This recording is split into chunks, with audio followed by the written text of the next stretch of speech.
గీతామూర్తి టాక్స్కి స్వాగతం సుస్వాగతం. ఈరోజు నేను మీకు సోరకాయతో పెరుగు పచ్చడి చేసే విధానాన్ని చూపిస్తున్నాను. సన్నగా సొరకాయ ముక్కల్ని కరిగేసుకొని వీలైనంత మట్టుకు లేత సొరకాయని తీసుకున్నట్టయితే చాలా బాగుంటుంది.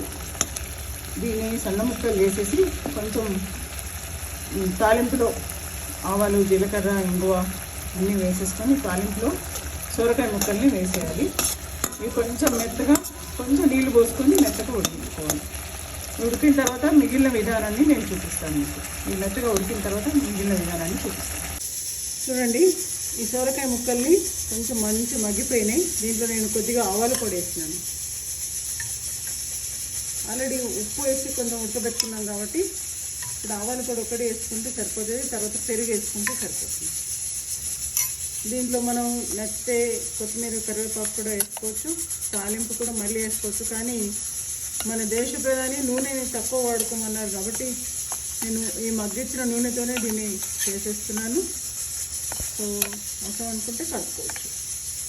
సో ఇది మనకు సోరకాయ పెరుగు పచ్చడి.